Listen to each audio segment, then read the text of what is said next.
The officer picked up the small silver star between two fingers, turned it toward the light, and smirked. "This real or you buy this online?" Marcus Reeves said nothing. He stood at the front counter of the precinct with his hands loosely folded, the same posture he'd held through rooms far colder than this one. Around him, the lobby smelled of burnt coffee and printer toner, fluorescent light humming over a checkered floor scuffed pail near the door. He'd come in for one reason only: his wife's wedding ring stolen from his glove box 2 nights ago, recovered at a pawn shop across town that wouldn't release it without a police case number. That was all. A ring, a number. 15 minutes in and out. He hadn't planned on anyone seeing the duffel tag clipped to his jacket zipper, or the small 4-star pin tucked in his breast pocket, the one Elaine had given him the morning of his change of command ceremony.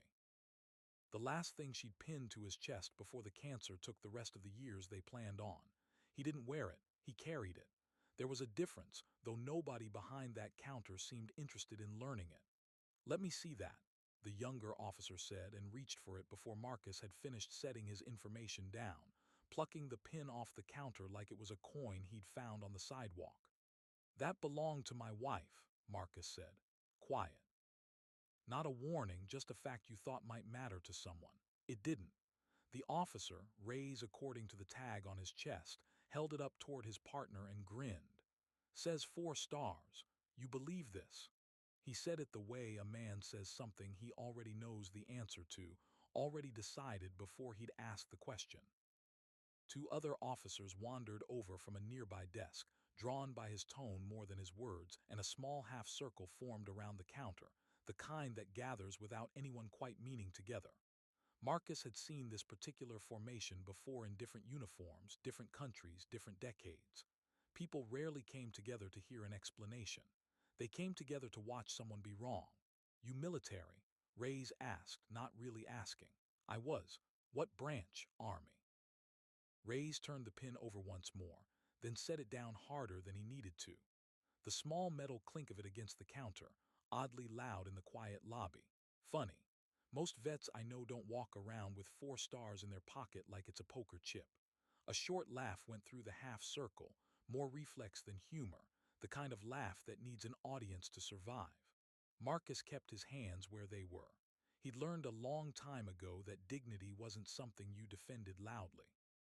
You simply didn't let go of it, and you let the room notice on its own time, if it noticed at all.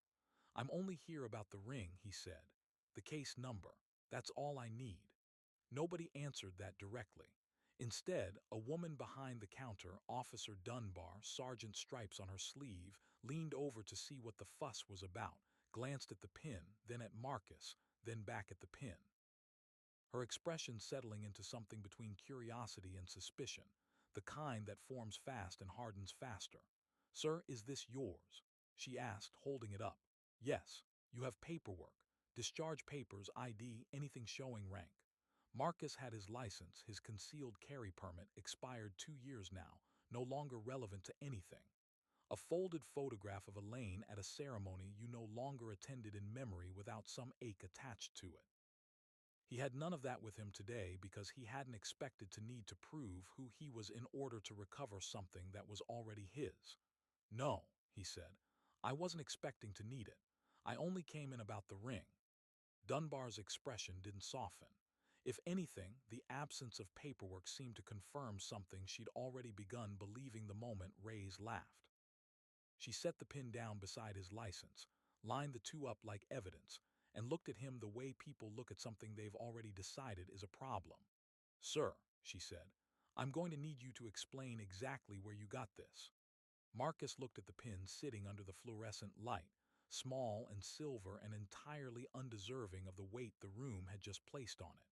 And for the first time since walking through the door, something tightened behind his calm. Not fear, not anger, something closer to a memory surfacing at the wrong moment. Elaine's hand steady, pinning it to his collar, the last steady thing she'd ever done. "I got it," he said slowly. "The same place every general gets one." The room went quiet in a way that wasn't relief. If you've ever watched someone get judged before they were given the chance to explain, you already know this story isn't over. Subscribe and hit like if you want to see the moment this room finds out exactly who they're talking to. Reyes turned the pin over once more, studying the four small stars stamped into the metal like he expected them to look different up close. "This isn't real," he said, mostly to Dunbar. "Nobody walks around with four stars in their pocket unless they bought it off some replica site." "I didn't buy it," Marcus said. "Then where's your ID?" Dunbar held her hand out, not unkindly, just procedurally. "Military ID, retirement card, anything with your rank on it. I don't have it with me."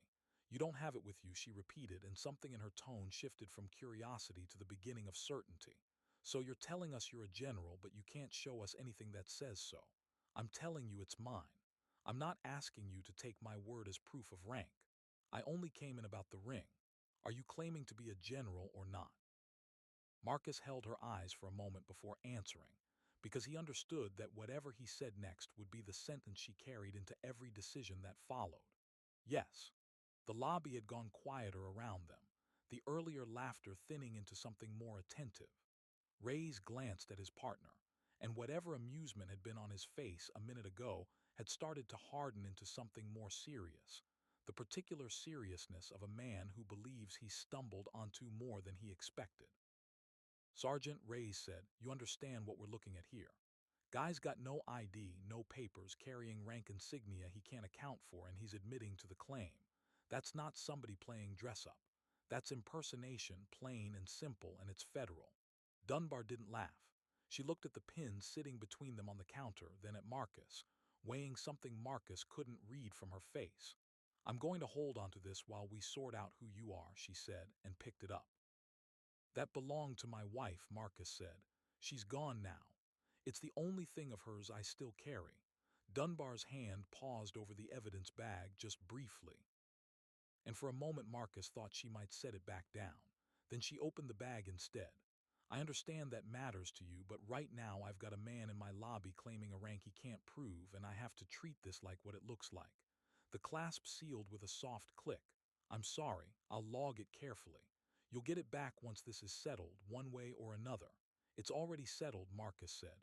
"I told you the truth. Then it'll be easy to confirm." Ray stepped around the counter, his expression composed now, none of the earlier grin left in it. "Sir, I need you to turn around for me." "For what?" "We're detaining you while we verify your identity. You understand, if everything checks out, you walk out of here in an hour with an apology and your property back. If it doesn't, this gets a lot more serious. I've done nothing but ask for a case number for a stolen ring.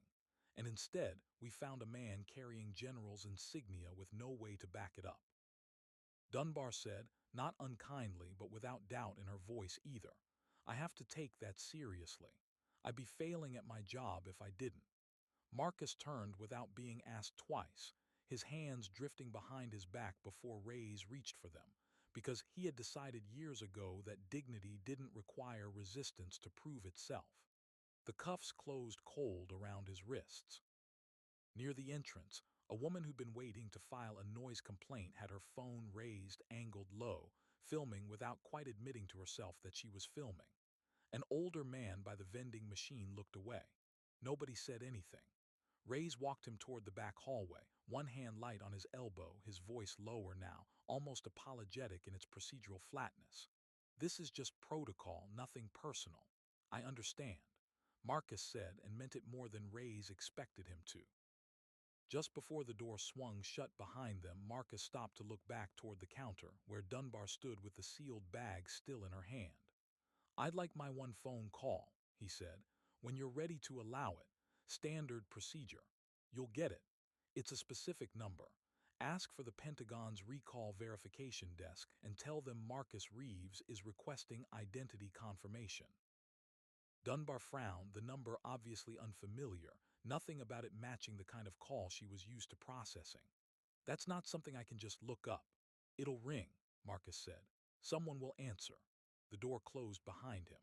Dunbar stood there a moment longer than the moment required, turning the sealed bag over once in her hand, the four small stars catching the light through cloudy plastic, and for reasons she didn't examine too closely, she didn't file the paperwork right away. The interrogation room held a table, two chairs, and a camera blinking steadily in the corner. its small red light different to everything happening beneath it. Marcus sat with his hands folded on the table, still cuffed, waiting the way he'd waited in briefing rooms before missions that hadn't gone the way anyone hoped.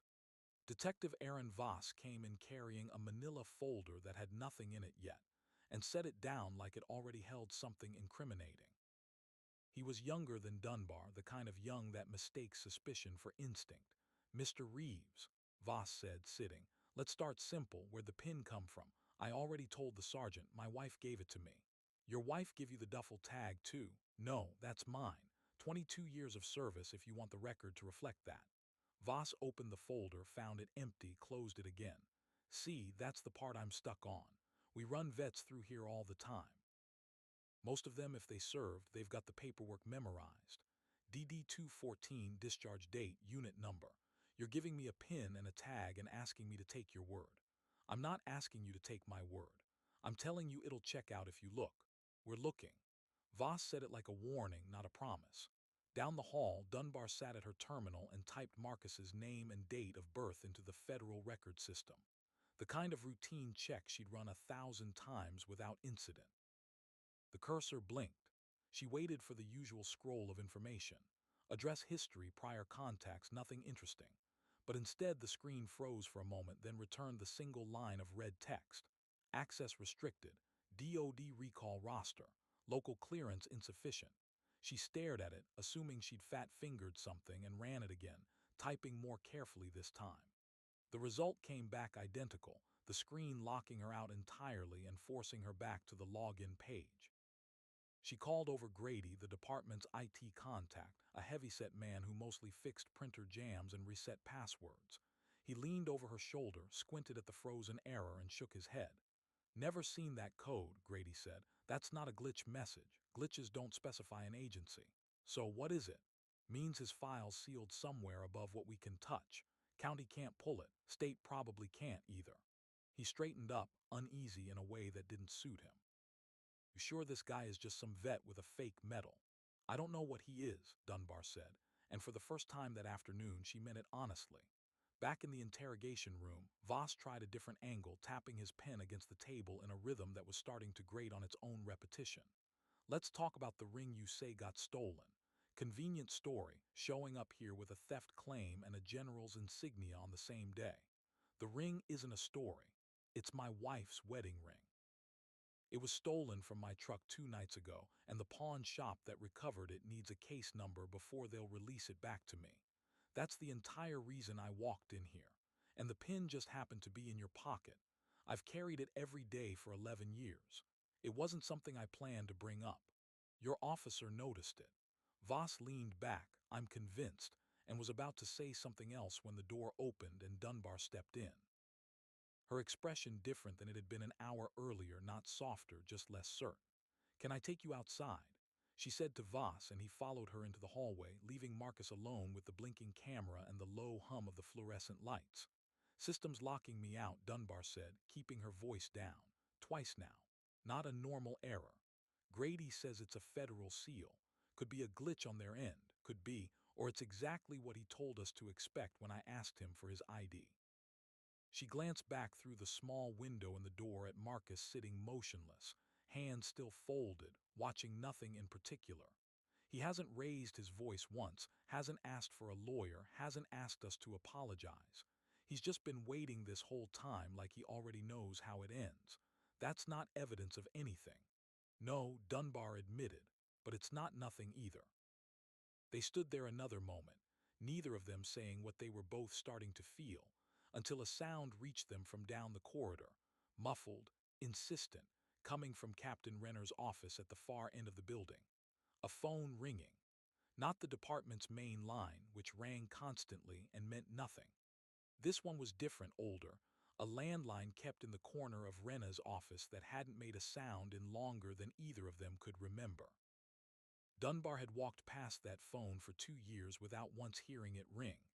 Voss looked toward the sound, then back at her. "That's not our line." "I know." "Then whose is it?" Neither of them moved for a moment, both aware without saying so that whatever was about to happen next was no longer something they controlled. Captain Renner picked up the receiver on the fourth ring, more out of reflex than curiosity, and said the department's name the way he'd said it 1,000 times before, answering 1,000 ordinary calls. The voice on the other end was calm, unhurried, and asked him to confirm his own name and badge number before saying anything further. "Excuse me, sir, this is the Pentagon's personnel recall verification desk. I need you to confirm your identity before I can proceed." Rena sat up straighter without meaning to. "This some kind of joke?" "No, sir. We received a request approximately 11 minutes ago from your facility requesting confirmation of a Marcus Reeves currently in your custody. I need to verify his status with you directly." Rena set down his coffee. "Hold on."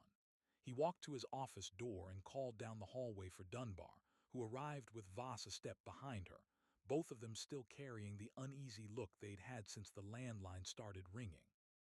"Somebody's on the line asking about Reeves," Rena said, holding the receiver out like it might be hot. "Says they're the Pentagon." Dunbar took it, identified herself, and listened.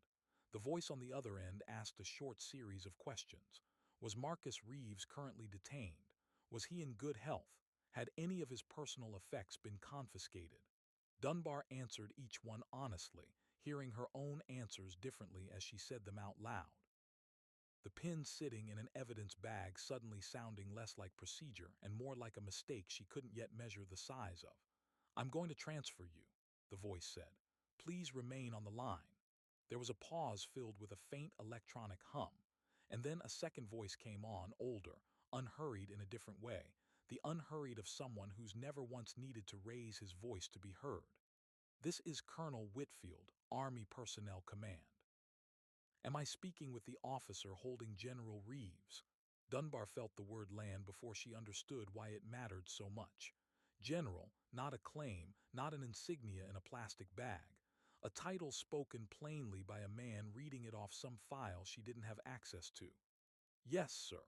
Sergeant Dunbar. General Reeves is on the department's advisory recall roster, which means his status remains active regardless of retirement, and any detention involving him triggers an immediate verification protocol on our end. That's the flag your system hit. It isn't a malfunction." Dunbar looked at Voss, who had gone very still. "We didn't know that, sir. He didn't have identification on him." "I understand. I'd ask you to release him immediately and treat him with the courtesy his rank requires while we finalize confirmation on our end." "Understood, sir. Right away." "One more thing, Sergeant." The colonel's tone didn't change, but something in it settled more heavily. "I'd suggest you locate anything belonging to him that was taken into evidence. General Reeves mentioned a pin. I'd have that ready when he's released." The line went dead. Dunbar stood holding the receiver a moment longer than she needed to, the dial tone humming faintly against her ear. And when she finally set it down, Rena was already reaching for his own computer, pulling up the same restricted file that had locked out Grady an hour earlier. This time, it didn't lock him out. It opened. Photographs, service records, deployment histories redacted in long black bars, a citation for actions during an operation Rena had never heard of, dated more than a decade back, followed by a promotion history that ended in 4 stars. The face in the photograph, younger, unmistakably the same steady eyes as the man sitting quietly down the hall. "Oh, God," Rena said quietly, and it wasn't performance. Voss leaned over his shoulder to look and went pale in a way that had nothing to do with fluorescent lighting. "We put him in cuffs," Voss said. "I know. We bagged his wife's ring pin like it was." Voss stopped himself, the sentence too heavy to finish out loud. Down the hall. Wayers appeared in the doorway, having heard enough of the conversation to understand something had changed without yet understanding what. "Get him out of the cuffs," Rena said. "Now. And somebody find that evidence bag." The station had gone quiet in a way it hadn't been quiet all afternoon. Officers pausing mid-conversation near their desks, sensing the shift before anyone explained it to them. Rena's phone rang again almost immediately, and this time he answered it standing, his hand not quite steady. "This is Lieutenant General Ashford," the voice said without preamble. "I'm calling to confirm that General Reeves has been released and that his personal effects have been returned." I'll also be informing you that a liaison team is en route to your location to conduct a formal review of the circumstances leading to his detention. Understood, sir. When should we expect them? 12 minutes. The line clicked dead. Renner looked up at Dunbar, at Voss, at Reyes standing frozen in the doorway. And for the first time all day, none of them said anything at all. Reyes had the cuffs off before Renner finished giving the order. His hands come steady in a way that had nothing to do with the metal. Marcus rubbed his wrists once, briefly, then let his hands rest at his sides the same way they had all afternoon, no different now than they'd been in the lobby 3 hours earlier. Dunbar came in carrying the evidence bag herself, not sending an officer to do it. She set it on the table and opened the clasp with both hands, careful now, in a way she hadn't been when she'd sealed it. "I'm sorry," she said, placing the pin into his palm. "I should have listened before I decided what I was looking at." Marcus closed his hand around it. "You did your job the way you understood it. That's not nothing. It's just not enough either." He said it without heat, the same way he'd said everything else that day, and somehow that made it land harder than if he'd raised his voice. 12 minutes later, headlights swept across the parking lot outside. Two black sedans pulling in with a discipline that made the ordinary patrol cars beside them look borrowed. Lieutenant General Ashford came through the glass doors first, uniform pressed, expression composed. And every officer within sight of the lobby straightened without being told to. Ashford didn't raise his voice. He didn't need to. "Where is General Reeves?" Renner led him back personally, apologizing before he'd finished forming the sentence. And when the door opened, Marcus stood. And Ashford rendered a salute so precise it seemed to still the whole hallway. Marcus returned it quieter, less rehearsed, a gesture between two men who'd earned the right to skip the formality and chose not to. Ashford turned to the officers gathered near the hallway, Reyes, Voss, Dunbar, a dozen others drawn by the sound of the sedans, and said only, "Every officer present will render honors to General Reeves, effective now." Hands rose across the station, uncertain at first, then steady. Reyes held his the longest, his jaw tight, the same hand that had reached for the pin 3 hours earlier now raised in the opposite direction. Marcus lifted his own hand briefly in return, then let it drop, uninterested in prolonging a moment that had already cost more than it should have. "There will be a full review," Ashford said to Renard directly now. "Personnel conduct, detention procedure, evidence handling. I'd expect your department to cooperate fully." "Understood, sir." "In general," Ashford said, turning back to Marcus, "the department would like to discuss appropriate action against the officers involved." Marcus was quiet a moment, looking past Ashford toward Dunbar, who hadn't moved from where she stood, and toward Reyes, whose earlier confidence had drained into something closer to shame. "No charges," Marcus said. "No terminations. Sir, with respect, what happened here? I know what happened here. I was in the room for it." He turned the pin over once in his palm, the small stars catching the light the same way they had on the counter hours before. "I don't want their careers. I want this department to understand what almost happened and to make sure it doesn't happen to the next person who walks in without a badge to explain who they are." Ashford studied him, then nodded once, the kind of nod that closed a matter rather than argued it further. In the weeks that followed, the department instituted mandatory bias and de-escalation training, and Renner insisted, over some resistance from the city, that it carry Elaine Rivas's name, not Marcus's rank, not his service record but hers, the woman whose pin had started all of it. Dunbar sat in the first session herself in the front row, taking notes she didn't need to take. Reyes stayed on the force. Nobody forced him to apologize twice, but he did, once quietly on a Tuesday when Marcus came by to sign paperwork closing out the incident file. He said only, "I judged you before I asked you anything real." And Marcus said, "Then ask me something real now." And they talked for 11 minutes about nothing important, which turned out to matter more than either of them expected. Marcus never gave the interview reporters wanted.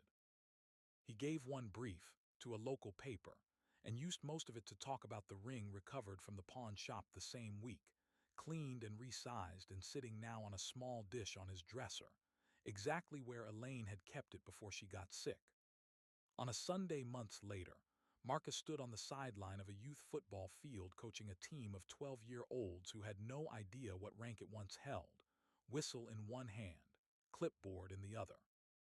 A boy asked him once why he never talked about the army, and Marcus said only, because the stars never did the work, the people wearing them did, and left it there, the way he left most things, without needing anyone to agree.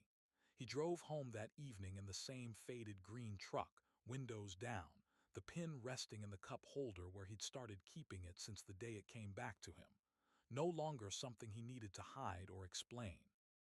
Just something he carried, the way he always had, quietly and on his own terms. If you had been in that lobby watching it happen, would you have said something or stayed silent like everyone else? Subscribe and like if you believe dignity shouldn't need proof to be respected.